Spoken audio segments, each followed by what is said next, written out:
Os pontos de Fernando Lima. Boa noite, rádio ouvintes e telespectadores, cá estamos nós para mais um Pontos de Fernando Lima. Estamos em direto na rádio Savana 100.2 e também entramos em direto no Facebook. É um programa que pode ler na versão impressa no nosso diário Mediafax, também pode descarregar no YouTube. Hoje vamos olhar para o drama dos refugiados que chegam à cidade de Pemba. Também vamos discutir um pouco de raptos, protestos na cidade da Beira. Fernando Lima, boa noite. Começamos o programa num dia em que o Banco Mundial anunciou uma doação de 100 milhões de dólares no âmbito do Covid, o que pode fazer com que o governo chegue à estimativa de 700 milhões de dólares que previu para este ano. Exatamente. Esse é um dos dados assinaláveis que toda a gente considerou que a quantia dos 700 milhões era muito elevada, mas grão a grão parece que o Governo está a chegar lá. Se calhar, as últimas iniciativas da senhora Bushili na Procuradoria-Geral da República, com os mandatos de captura, com as iniciativas em Londres e outras iniciativas, isto funcionou como boas novas para instituições como o Banco Mundial e o FMI, porque esta doação do Banco Mundial também coincide com uma declaração ontem do Sr. Selassie, do FMI, que diz que a sua instituição está pronta a entabular conversações, mesmo antes de acabar toda esta situação do Covid-19, para chegar a um programa com Moçambique. Portanto, isto para dizer que umas coisas se relacionam com as outras. Apesar de se achar que é um bocadinho estoico esta iniciativa da PGR, embora eu acho que é uma iniciativa no bom caminho, de qualquer forma, elas depois têm eco em determinadas instituições e provocam este tipo de reações e iniciativas. Um outro aspecto em relação aos 100 milhões, parece-me que o governo de Moçambique faz a cobertura da situação da pandemia à custa da comunidade internacional, ou seja, parte do orçamento, e tanto quanto eu sei, o orçamento para a saúde do Covid foi todo doado pela comunidade internacional, e os apoios à economia, nomeadamente às pequenas e médias empresas, também é na mesma ordem. Já tivemos uma linha de crédito BNI que exatamente saiu da tranche do FMI. Neste apoio dos 100 milhões do Banco Mundial, o apoio divide-se em duas secções. Uma secção apoio ao setor da saúde, especificamente para o Covid-19, e outro para a economia, nomeadamente para as PMEs e para o tal de balanço, fiscal. A estabilidade fiscal. Estabilidade fiscal é o quê? São estes preços subsidiados que, excepcionalmente, o Governo está a fazer e, portanto, em princípio, vai utilizar este dinheiro para colocar naqueles buracos do orçamento, uma vez que não me parece, ao contrário do que disse o porta-voz do Conselho de Ministros, que a comunidade doadora já está em fila, toda excitadíssima, para vir apoiar Moçambique. De qualquer forma, quer a contribuição do FMI, quer estas novas contribuições do Banco Mundial, porque o Banco Mundial tem tido outras contribuições para outros programas, não necessariamente em forma de donativo, são extremamente importantes para o país. Finalmente, um aspecto também que me parece bastante importante e que corrobora a apreciação do FMI é a taxa de crescimento negativo para Moçambique para o ano 2020. O Banco Mundial refere que a sua previsão é menos 0,4% quando o governo continua ainda com um sentido positivo a achar que pode crescer 0,2. De qualquer forma, se combinarmos isto com o Banco de Moçambique, que é extremamente, aliás, não mexeu em nenhuma taxa de referência, de referência, exatamente porque eles estão muito preocupados com a atual conjuntura e com a conjuntura a curto prazo. Quando eu digo curto prazo, 2021. Porque os preços podem subir em 2021, mantém-se os riscos e também as incertezas. Absolutamente. E também todo o problema da África do Sul, que está num ritmo diferente em relação ao Covid, e aquilo que podem ser reflexos em Moçambique da segunda vaga da pandemia. Não tanto os Estados Unidos, mas sobretudo a Europa, a África do Sul, mas também a Europa, que é um tradicional doador e apoiante nesta altura de programas bilaterais em Moçambique. Vamos agora ao seu tema de eleição para esta semana, o seu tema de semana, que é o drama humanitário em Pemba. Fernando Lima, são números que atingiram níveis catastróficos, fizeram soar os alarmes humanitários, mas aparentemente não fizeram soar os alarmes governamentais. Eu li na edição desta semana do Savana que aparentemente há uma espécie de blackout a esta grave crise humanitária que Cabo Delgado está a viver. Com todas as reservas que me devem merecer estas tragédias humanas, a informação que eu tenho é de fontes privilegiadas e de pessoas que voluntariamente estão a apoiar os refugiados em Pemba e, sobretudo, destas imagens dilacerantes desta tragédia. E uma das coisas que eu até agora ainda não consegui perceber é um estranho silêncio na chegada destas pessoas à praia de Paquete. Ou seja, a imagem dos refugiados é sempre uma imagem de caos, de gritos, de berros, de choros de crianças com fome que choram. Neste caso, os barcos, para já, são todos barcos à vela, não fazem barulho. E as pessoas têm um ar muito resignado, tipo, como que aceitando esta tragédia sobre as suas vidas. E estão ali na praia à espera que alguém venha ajudar-lhes, venha dar uma indicação. Portanto, imagens muito, em última análise, eu diria, muito belas no meio desta tragédia. Estas imagens são de uma grande qualidade, o que significa de uma grande intensidade dramática. Por outro lado, o cenário onde isto se desenrola é outra contradição, porque a areia é a areia cristalina das nossas praias, a água é a água cristalina da Baía da Baía de Pemba, e se não fosse a tragédia humana e os tráficos, por exemplo, daqueles indivíduos que são os donos destes barcos, que cobram quantias terríveis às pessoas. As pessoas não têm aquele dinheiro, porque as quantias, inclusivamente, não podemos achar que são extraordinárias, 400 meticais, 600 meticais, mas para aquelas pessoas é muito. Há pessoas que fugiram quase só com a roupa que têm no corpo. Ouvimos os relatos das pessoas a dizer que tiveram que pagar com capulanas, sabe-se lá o que é que tiveram que pagar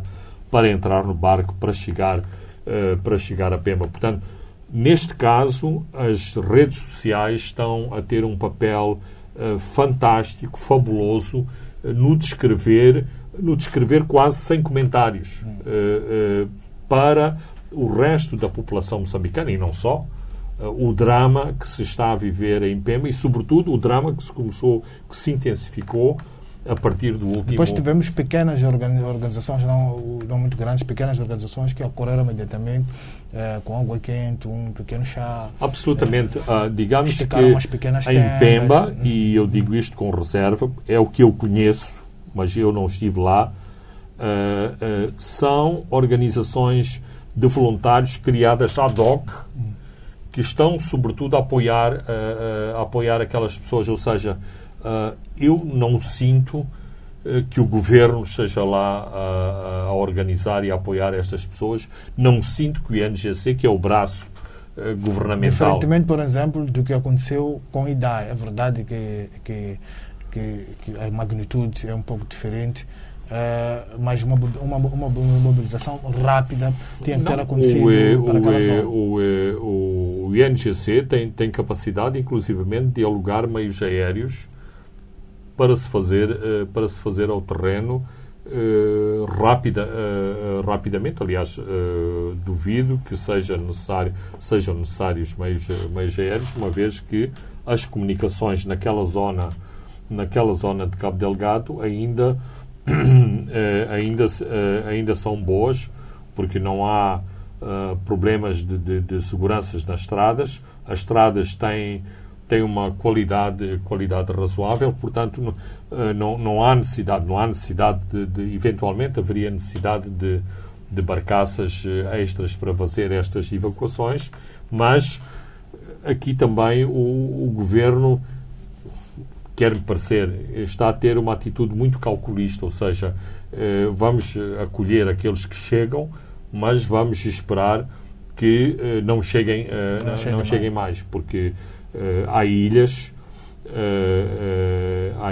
que estão completamente a abarrotar. E estes vêm de Matemo, o distrito de foram aqueles que saíram de Mocojo para Matemo. Sim, Mocojo, Pangane, Quitarajo e depois todas as ilhas do arquipélago das Quirimas, porque uma das estratégias dos jihadistas tem sido atacar as ilhas ao longo da costa.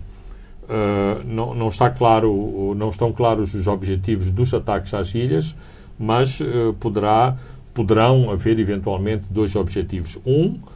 Dificultar o tráfego de barcos entre Pemba e Afungi. Portanto, neste momento, uma parte dos abastecimentos aos projetos do gás está a ser feito por via marítima. Por outro lado, se continuam os abastecimentos de drogas e outras coisas por via marítima, se houver um controle jihadista ao longo da costa e nomeadamente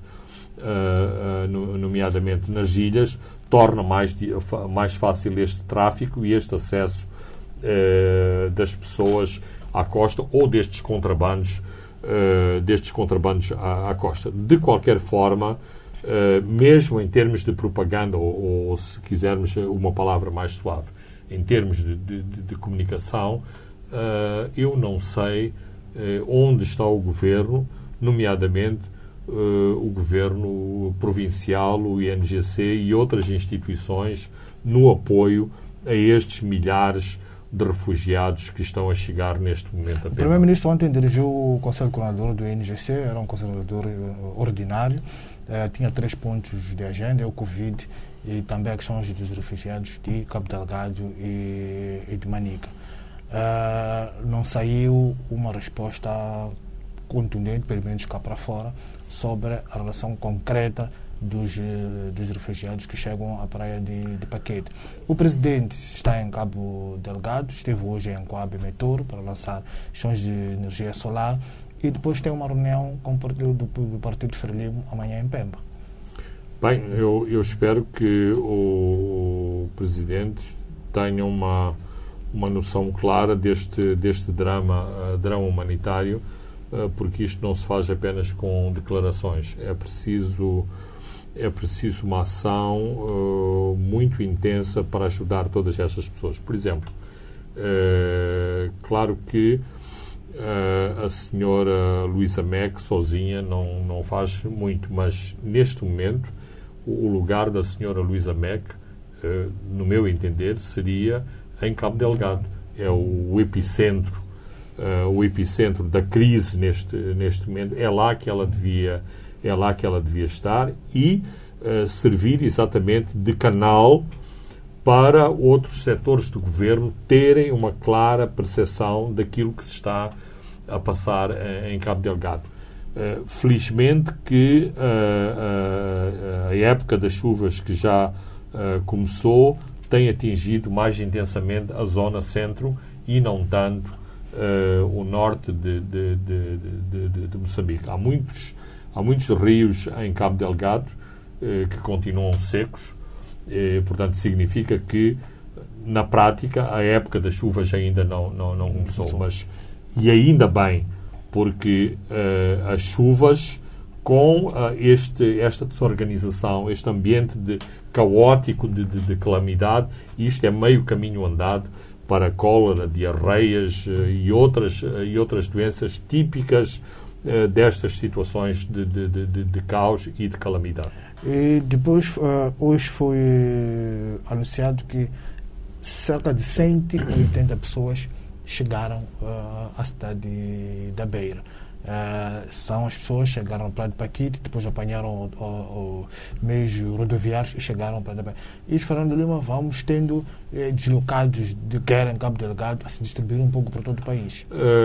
É o que dá a entender. E aproveito essa pergunta para também enfatizar outro aspecto que eu acho nunca ter reportado em ocasiões anteriores de calamidades, de guerras, de fuga desordenada das pessoas. É a extrema solidariedade das famílias em Pemba. Quer dizer, as pessoas nos bairros suburbanos habitualmente têm as casas cercadas por grandes quintais. Neste momento, a maioria dos quintais albergam um grande número de pessoas extras, quer de familiares, quer de conhecidos. O razoável anda à volta das 15, 20 pessoas, mas há casos reportados de 40, mesmo de 60 pessoas albergadas no quintal de uma família. Ora, isto por um lado é dramático, mas é fantástico este exemplo de solidariedade, e eu posso imaginar a dificuldade de uma família para alimentar todos os dias as 60 pessoas que tem no seu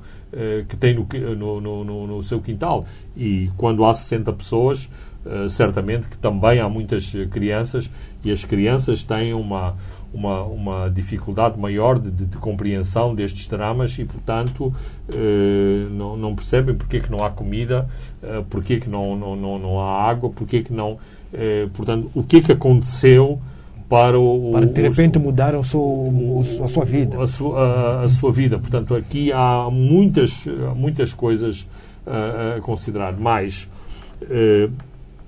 algumas organizações humanitárias tinham começado a fazer um trabalho de fundo nos refugiados que havia em Metuche, portanto, um distrito vizinho a Pemba. Ora, com esta avalanche, este trabalho de base, de algum modo, é posto em causa, uma vez que novos números, novos agregados fazem, em termos práticos, invalidar as avaliações anteriores e todos os dados recolhidos para potenciar exatamente uma ajuda a todas as pessoas que estão nesta situação de grande necessidade. Voltando um pouco para trás para o governo, Fernando Lima, temos um governo que está a atuar em 3 frentes: Covid, Cabo Delgado e Manica. Isto é muito. É muito, mas eu penso que, tal como aconteceu no IDAI, em que houve algumas medidas que foram tomadas antes mesmo da chegada do ciclone. Portanto, por exemplo, foi possível fazer chegar à capital de Sofala uma série de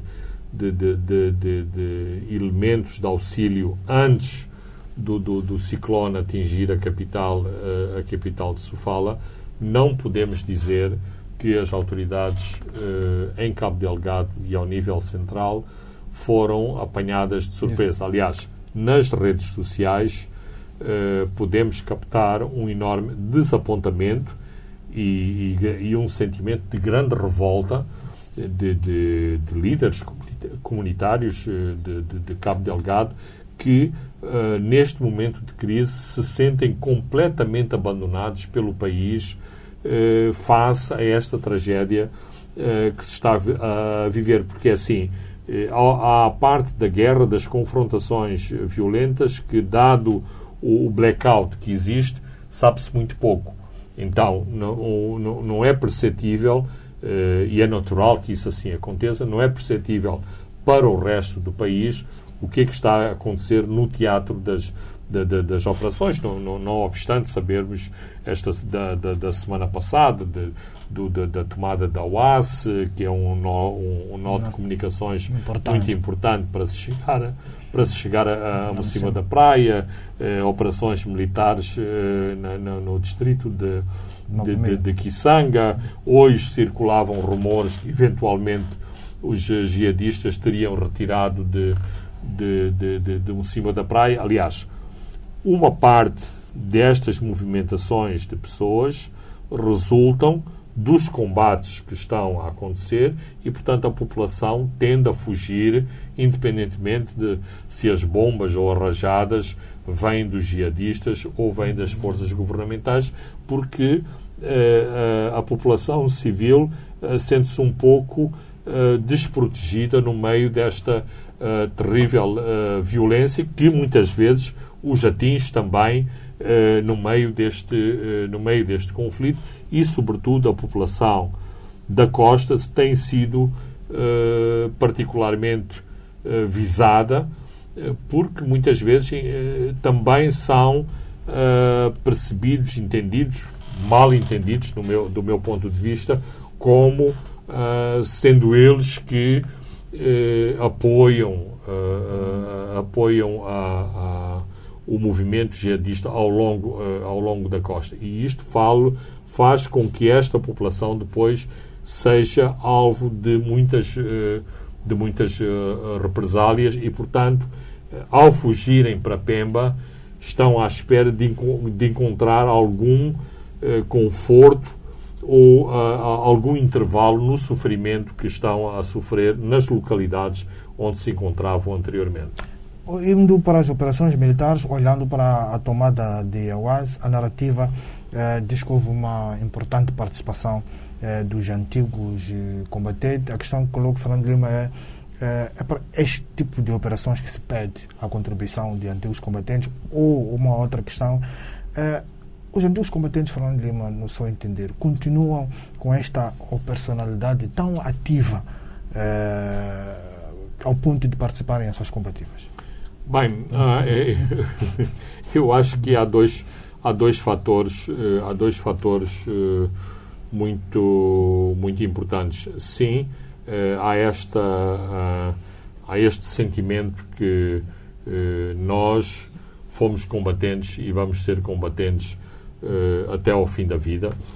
Portanto, há uma mística que foi criada, e a mística, neste caso, corresponde muito àquilo que estas pessoas sentem e vivem. Por outro lado, uma parte destes combatentes, sobretudo os combatentes do Planalto de Moeda, eu vou dizer uma coisa muito melindrosa, são particularmente beneficiados em relação ao resto dos combatentes. Foi o segmento dos antigos combatentes que recebeu primeiras pensões, portanto, há uma especial preocupação em relação a estes combatentes. Portanto, também é uma comunidade que está muito mais mobilizada para esta situação de violência que se vive em Cabo Delgado. Ponto 3. Os antigos combatentes sentiram-se ultrajados com a progressão dos jihadistas no mês de abril no distrito de Muidumbe. E sentiram-se muito impotentes para fazer face à ofensiva jihadista e, por outro lado, também muito frustrados de ouvirem relatos menos interessantes em relação ao desempenho das forças regulares moçambicanas. Portanto, eu acho que há aqui uma combinação destes dois aspectos, digamos, esta mística guerreira dos antigos combatentes do Planalto de Moeda e o desafio que se lhes coloca face àquilo que aconteceu em abril. Ou seja, em abril houve muito este sentimento: estamos a ser invadidos e nós não podemos deixar que a nossa terra seja invadida. Houve muito este sentimento. Então, esta resposta é um pouco dentro deste sentido. E claro que há muito que os antigos combatentes vinham reivindicando receber armas. Num determinado momento, ao nível governamental e sem grande alarde público, essas armas foram distribuídas não só aos antigos combatentes, mas também, digamos, a pessoas confiadas, nomeadamente pessoas do Partido Frelimo, que nestes casos de conflito e de confrontação são habitualmente os alvos dos jihadistas, porque representam também a autoridade e o poder. Portanto, as armas também são para dar meios de autodefesa a estas pessoas. E também vazou para as redes sociais, ouvimos um áudio do comandante da IUR, Francisco Medikid, que dirigindo-se ao seu efetivo em Cabo Delgado, reclamava porque os seus elementos recusavam sair à frente do combate, alegando cansaço, alegando que já tinham terminado os seus 90 dias, e também ouvimos no mesmo vídeo que estes que estão à frente do combate foi muito difícil mobilizar para a frente do combate, e está a ser muito difícil mobilizar os outros para substituírem aqueles outros. Sei que Fernando Lima ouviu este vídeo. O que é que pode estar a sugerir, o que pode estar a corresponder a essas resistências? É de militares que acham que não sabemos se estamos a lutar contra quem? Que inimigo é este? Bem, em primeiro lugar é preciso dizer que uma unidade de polícia, em princípio, não devia estar envolvida neste tipo de confrontações. As unidades de polícia são unidades de manutenção de lei e ordem, quer se trate da unidade de intervenção rápida, quer se trate do grupo de operações especiais. Estes polícias, este grupo operacional da polícia foi utilizado em Sofala, nomeadamente na zona da Gorongosa, no período final da estadia de Afonso de Acama na Serra da Gorongosa, mas claramente e em termos tático-operacionais, desde o início há um mal-estar na polícia em relação ao tipo de operações em que têm sido envolvidos. Mas o governo de Moçambique exatamente utiliza a polícia porque sabe que são operacionais profissionais, portanto não são serviço militar obrigatório, não são mancebos que receberam um treino básico de 3 meses para ir para a frente de combate, mas são operacionais que não foram treinados para estarem nas matas a enfrentar, a fazer este tipo de confrontação. Sendo profissionais e tendo, digamos, as suas atividades confinadas a um determinado tipo de atividades, claro que há uma resistência de muitos em participar neste tipo de operações, sobretudo quando este tipo de operações não são propriamente almoços grátis, ou seja, os polícias não foram passear a sua classe, passa a expressão, a Cabo Delgado. Morre-se em Cabo Delgado e morre-se muito em Cabo Delgado. Portanto, os polícias sentem este tipo de situações na pele. As rotações operam-se cada 90 dias. Já 90 dias são rotações muito prolongadas. Habitualmente, as forças especiais, e repito, nem sequer estou a falar de polícia, estou a falar de grupos de comando, de pisteiros, de outro tipo de forças operacionais dos exércitos que são usadas neste tipo de operações. Habitualmente, a sua estada no teatro operacional é de 30 dias. Ora, 90 dias é muito tempo. Isto também quebra níveis emocionais de operacionalidade, de disponibilidade para combater. Portanto, eu não estou a defender esta tropa que aparentemente tem problemas, inclusivamente quase de rebelião em relação às suas hierarquias, mas estou a tentar contextualizar o tipo de problemas que surgem numa força desta natureza que é colocada em zonas de combate em Cabo Delgado. Mesmo nos vídeos que vimos das últimas operações a sul do distrito de Kisanga, vimos como as forças militares estavam, de facto, combinadas com elementos da polícia moçambicana. Portanto,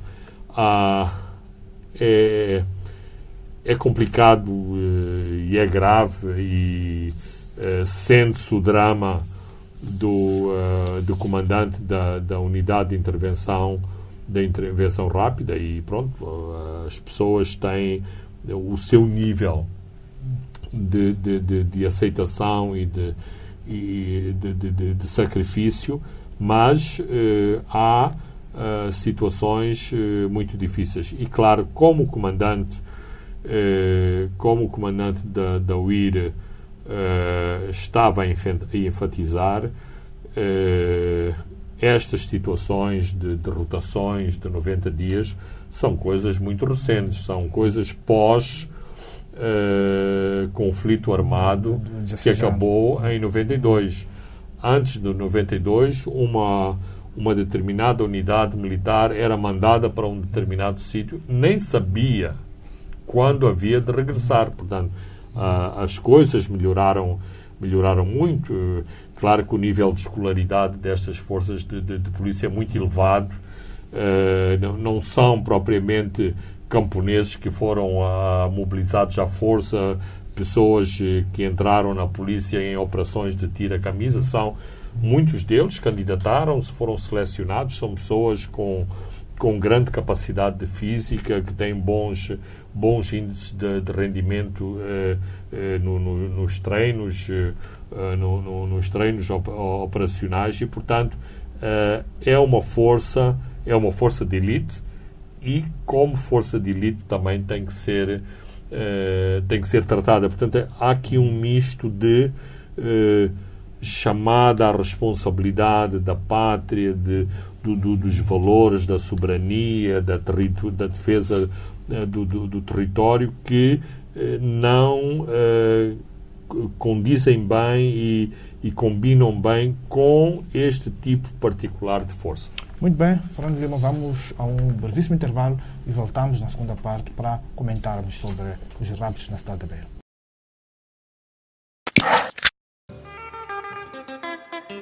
Os pontos de Fernando Lima.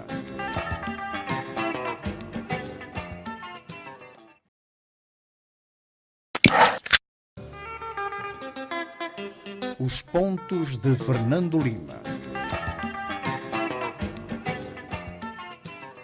Boa noite, Rádio 20 e telespectadores. Estamos de volta à segunda e a última parte dos pontos de Fernando Lima. Vamos comentar um pouco sobre os raptos na cidade da Beira. Fernando Lima, um movimento Beira anti-raptos, anunciou ontem uma manifestação que irá consistir na paralisação do comércio em protesto contra a vaga de raptos. Só na Beira, Fernando Lima. Exatamente. Tinha que ser na Beira que os empresários tinham que mostrar liderança e tinham que mostrar que estão cansados desta situação dos raptos, em que aparentemente não se faz nada ou se faz muito pouco para parar com a onda dos raptos. E a Beira não tem sido particularmente martirizada. Aqui a cidade de Maputo e arredores, os raptos têm sido muito mais intensos. De qualquer forma, os beirenses e os empresários beirenses, porque estão a sentir na pele o impacto dos raptos, decidiram-se rebelar, decidiram tornar público o seu protesto, muito na tradição daquilo que é a rebeldia da própria cidade da Beira. E nem a tentativa de alguns empresários que reuniram com a Secretária de Estado, que reuniram com a polícia, vamos fazer alguma coisa, isto não demoveu este grupo de empresários. Portanto, eu espero e tenho a expectativa que eventualmente a Beira e este movimento de empresários beirenses traga lições, liderança, para que finalmente as autoridades que devem lidar com estas situações tomem a peito como prioridade o combate ao raptos, porque como dizem os empresários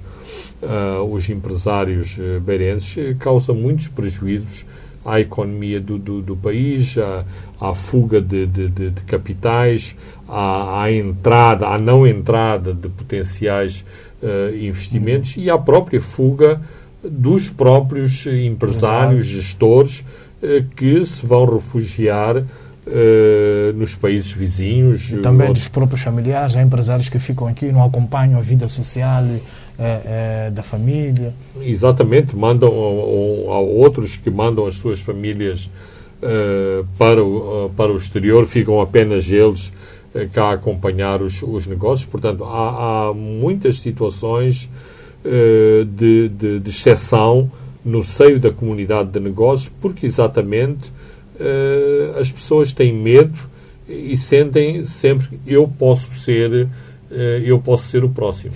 E olhando também um pouco para Maputo, que é um dos pontos onde que assistimos grande este fenômeno, e os empresários de Maputo estão calados.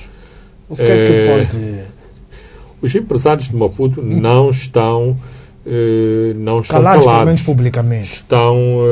Também estão muito revoltados, mas não se manifestam publicamente, porque uma parte, e isto é um sentimento, é uma percepção que eu tenho, uma percepção geral, e isto acontece muito no tecido empresarial. Em muitos países, o tecido empresarial, a classe empresarial, tem uma posição muito reivindicativa em relação aos governos do dia. Em Moçambique, no geral, não é essa atitude, ou seja, há uma grande cumplicidade do setor empresarial com o governo, porque os empresários, os grupos económicos acham que, sendo subserviente ao governo, fazendo os favores ao governo, não criticando o governo, estando sempre disponível para estas pequeninas ações a que chamam de responsabilidade social, do furozinho d'água, de uma sala de aulas, de uma trotinete, de um carrinho de de mão, de meia dúzia de brinquedos para uma creche, para saírem no jornal, porque tem atrás de si uma empresa de comunicação que faz chegar isto aos jornais, e é um bocadinho esta atitude, ou seja, não há aquela atitude de murro na mesa e dizer nós estamos a posicionar-nos, o governo tem que fazer alguma coisa. Mas o Raptos é apenas um capítulo nesta subserviência e colaboracionismo dos setores económicos em Moçambique, modo geral, em relação ao governo. Porquê também? Porque este setor tem muito a ganhar ou tem muito a perder se mostrar uma atitude mais agressiva.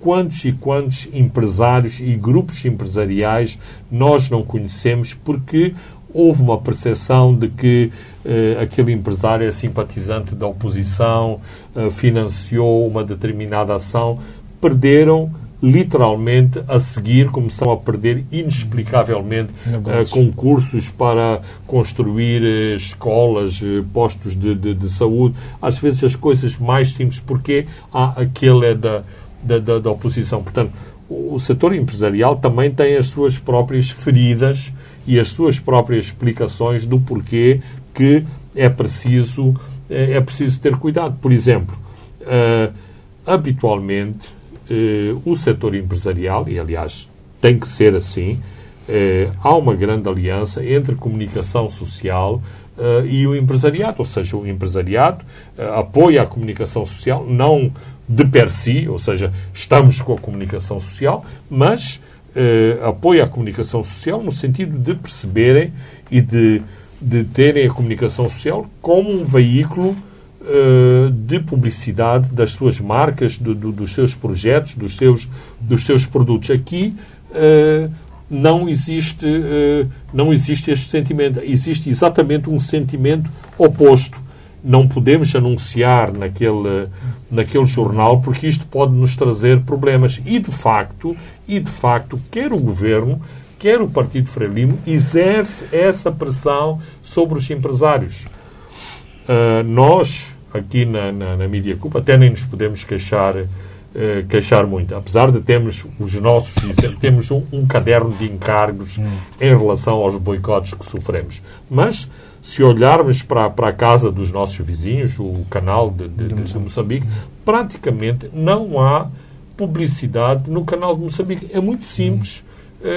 E o canal de Moçambique é um dos jornais de maior circulação no nosso país. Mas não tem publicidade. Porquê? Porque os grupos económicos, os empresários, têm um medo terrível se anunciarem no canal de Moçambique, vão ser conotados com oposição, com sentimentos antigovernamentais. Isto e não parte daquilo que sofisticadas em que há exatamente este enlace e esta cumplicidade, eu diria quase, entre o setor empresariado, o tecido económico de um país e a comunicação social. Aqui tudo é, digamos, como quase um caso de estudo, porque funcionam estas aberrações. Por exemplo, podemos ter um grande comentador, se este comentador for conotado com a oposição, ele deixa de ser grande comentador, porque não é convidado, porque os canais têm medo de convidar uma pessoa que seja considerada um troublemaker, portanto, uma pessoa que diz coisas que trazem problemas para os donos daquele canal. Ora, isto não é... não funciona assim. Vamos aqui ao lado, onde a comunicação social é muito mais desenvolvida, a África do Sul, temos grandes comentadores na televisão que não têm absolutamente nenhum vínculo com o ANC, com o governo, para não falar da Europa, dos Estados Unidos. Há uma grande independência em termos de análise, de comentário e da relação dos mídias com o poder económico. Portanto, isto é uma grande história para explicar o porquê deste público empresariado, sobretudo do empresariado de Maputo. E é importante referenciar Maputo, porque Maputo é a principal, o grande Maputo é a principal praça económica do país e deste aparente silêncio em relação a uma situação que toca, em particular, os empresários, as empresas baseadas em Moçambique. Não espera retaliações na Beira, sobretudo sobre os empresários que lideraram este processo? Pode haver, mas aí está, há que considerar este fenómeno beirense, ou seja, a ramificação não se cingem apenas aos empresários. Há um clima político-social que permite empresários se assim. O poder político, mesmo o poder político central, tem que dar algumas justificações para que a Beira não seja aquilo que habitualmente é considerado, portanto, considerada como bastião. Todas as últimas eleições, a Frelimo conseguiu colocar lá um governador, seu governador. Mas há alianças de legitimidade desse governador. Mas, claro está, tem que se esforçar, fazer um trabalho para manter o governador, para tentar de assalto todas as estruturas políticas da Beira, porque exatamente há uma grande simpatia pela oposição. Portanto, digamos que o movimento empresarial não é uma gota d'água no oceano. Eles estão bem escurados naquilo que querem fazer e porque que protestam, e sabem que se houver represálias, também pode haver represálias deles que intentarem essa esmeação sobre... Refere-se um pouco a uma reunião com a secretária de Estado, Zeca, um dia antes do anúncio destes empresários, e a secretária de Estado, Fernando Lima, lamentou aquilo que considerou falta de colaboração das vítimas com a polícia, mas no comunicado os empresários desmentem, diz que isso é uma grande inverdade. Tem havido colaborações com as autoridades policiais, mas não acontece absolutamente nada. Em Maputo já ouvimos relatos de medo dos familiares em colaborarem com a polícia, porque no segundo a seguir o sequestrador já liga e diz: o que foste fazer lá à esquadra? Vimos estar a sair. Não, essa situação, no geral, esse é o quadro dos raptos. Portanto, o setor dos raptos, ou a rede dos raptos, que é uma indústria, tem informadores em todo o lado, e eles conseguem saber todos, ou conhecem os passos que as famílias dão e o que fazem em relação aos seus familiares quando há uma situação de sequestro ou de cativeiro de um empresário. Portanto, digamos que a colaboração, daquilo que é o meu conhecimento, a colaboração com as autoridades é uma colaboração de serviços mínimos, porque as famílias não só vivem num grande pavor e, portanto, preferem negociar, preferem ter os seus canais privados de contacto com os raptores e manter, muitas vezes, as autoridades policiais, portanto, sem toda a informação. Porque também há exatamente exemplos muito tristes em que houve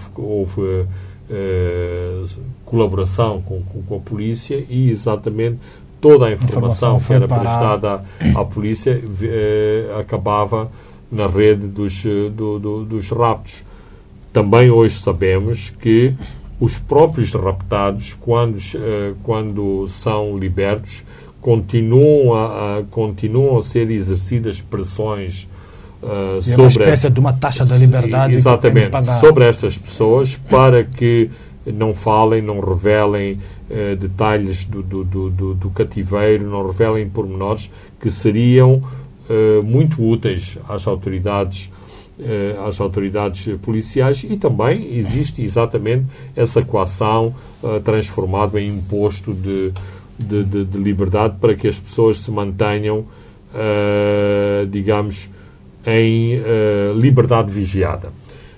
O que faz com que muitas destas pessoas rapidamente saiam do país porque não se sentem confortáveis e seguras a viver em Moçambique, nesta grande pressão psicológica que é exercida sobre eles. Depois temos a questão do pagamento de resgate. É muito dinheiro que pode despertar, por exemplo, a atenção de um banco, porque esse dinheiro é feito via transferências.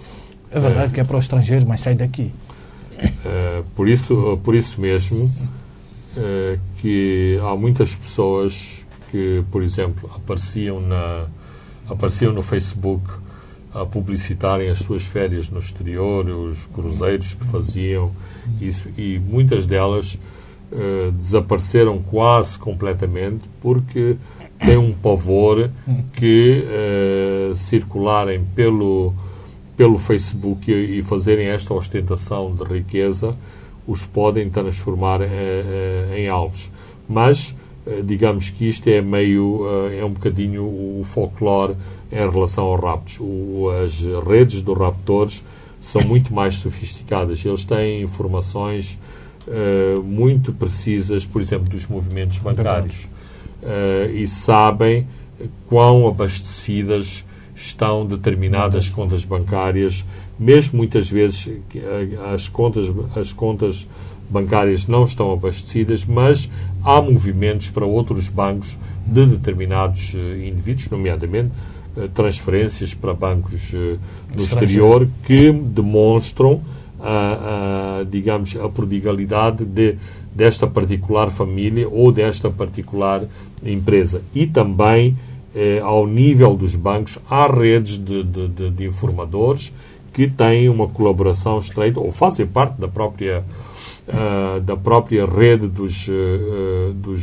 dos raptos e, portanto, os alvos são escolhidos. Por exemplo, a última pessoa que foi raptada era o dono formalmente era o dono de um bottle store, mas eu não conheço a conta bancária do senhor, mas certamente que aqueles que promoveram o seu rapto ou tentaram promover o seu rapto, porque a escolha também não é aleatória. Sim, sabiam dos proventos que este senhor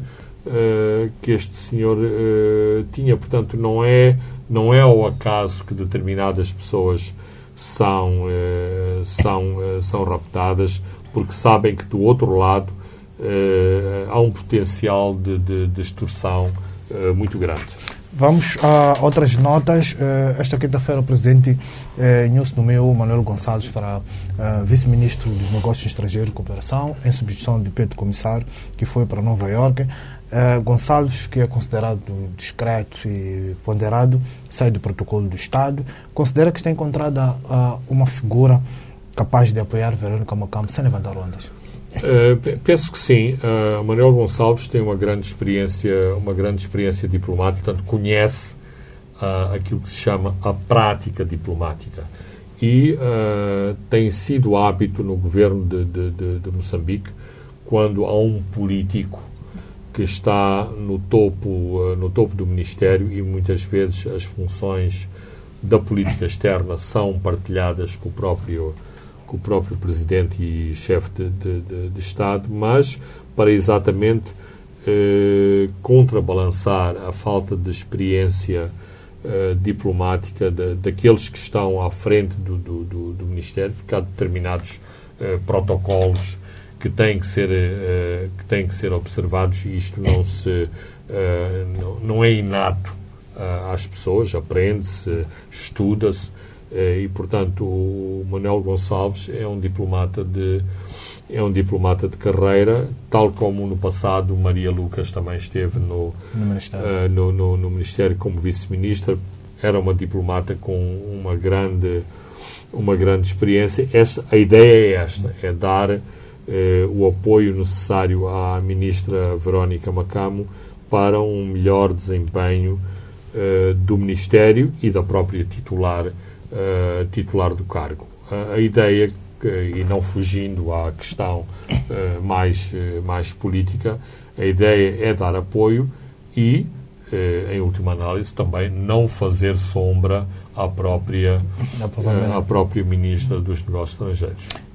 Para o Secretário de Estado de Ensino Técnico Profissional, que é uma nova instituição no organograma da administração NUSI, foi indicado Agostinho Francisco Langa Júnior, uma figura descrita em meios ferroviários como altamente competente. Fernando Lima, perdemos um ferroviário ou ganhamos um secretário de Estado?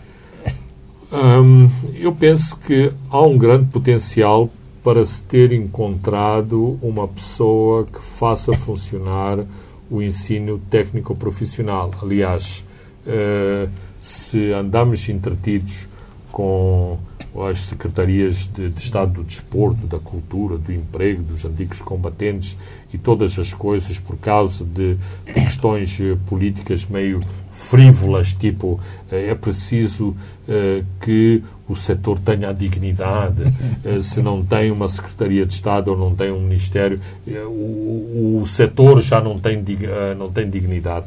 Ora, uma das questões fundamentais em Moçambique, em termos de formação, em termos de emprego, em termos de trabalho, em termos de desenvolvimento do país, é o ensino técnico-profissional. Foi uma grande asneira termos negligenciado à data da independência o setor técnico-profissional para privilegiarmos o ensino geral, como se tivéssemos sofrido este complexo de que agora toda a gente tem acesso ao ensino geral.